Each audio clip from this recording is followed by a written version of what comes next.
So many of us have this expectation, right? Maybe we were taught it, maybe we just kind of picked it up.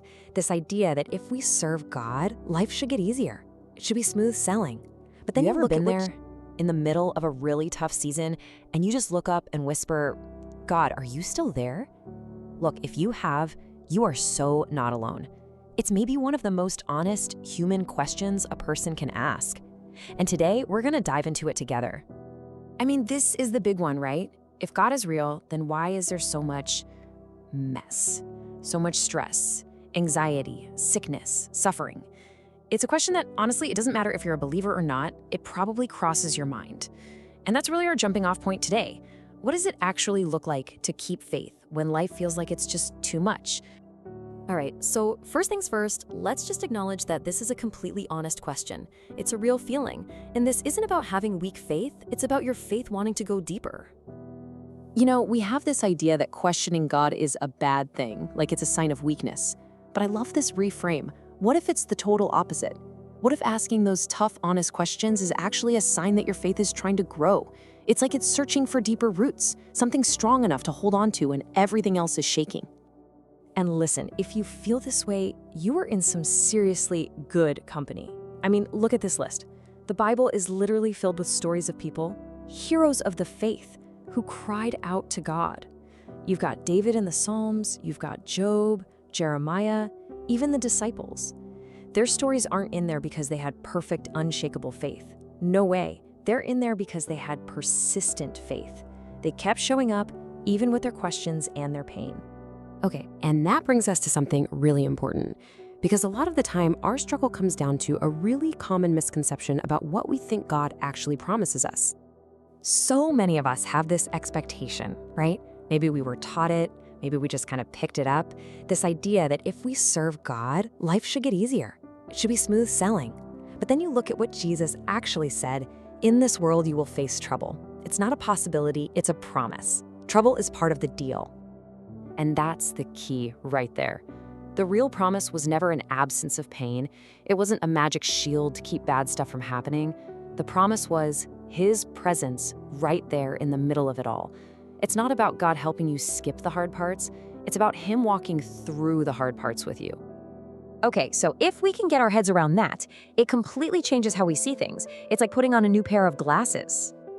Just think about a time you faced a closed door. You know, a job you really wanted but didn't get, or a relationship that fell apart. It feels like a total rejection, right? But what if it's not? What if that closed door is actually God protecting you? Or maybe He's redirecting you somewhere better. Or maybe, just maybe, He's preparing you for something amazing that you just can't see yet. I just love this verse. Draw near to God and He will draw near to you. Notice what it doesn't say. It doesn't say, hey, get your act together, fix all your problems, and then God will show up. Nope, it's just an invitation. And the amazing part is, it's especially true when you feel weak. Just turning toward Him, that's it. That's the move that invites Him to meet you exactly where you are. And this is one of those paradoxes of faith that's kind of hard to swallow, but it is so true. Our closest moments with God, they usually don't happen when everything's going great. They're forged in the tough times, in the brokenness, in those moments when we literally have nothing left to lean on but Him. So that really gets to the heart of it. If our hope can't be based on our circumstances being perfect, then where do we put our hope? What's the foundation? Jesus used this incredible image of a sparrow. He said, not a single one falls to the ground without God knowing about it. Now think about that. If God is paying that close attention to a tiny bird, how much more is He paying attention to you? Every single fear, every bit of anxiety, all the pain you're feeling, none of it slips by Him. He sees it all. This means we have to completely change how we measure God's love. It's not about how smooth our life is. It's not about whether or not we face storms.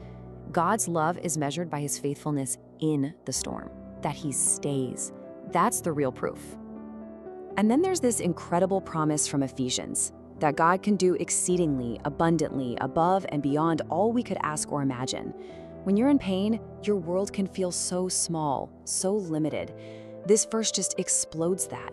It reminds us that God is working on a scale that is so much bigger than what we can see from our little corner of the world. Okay, so what do we do with all this? where do we go from here? Well, this last part is really a personal invitation for you. It really boils down to this. It's not about gritting your teeth and trying harder. It's actually about letting go. If you're tired, he says rest.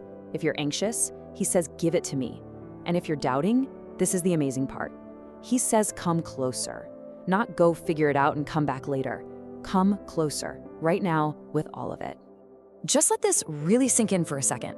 Your questions, they don't scare God. Your struggles, they don't disqualify you from his love. And your pain, as real and as deep as it is, does not have the final say. It can't cancel out his promises for you.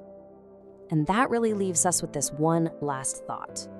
Through all the questions, all the waiting, all the wrestling with this stuff, what if the one thing that has been true the entire time is that he has never let you go?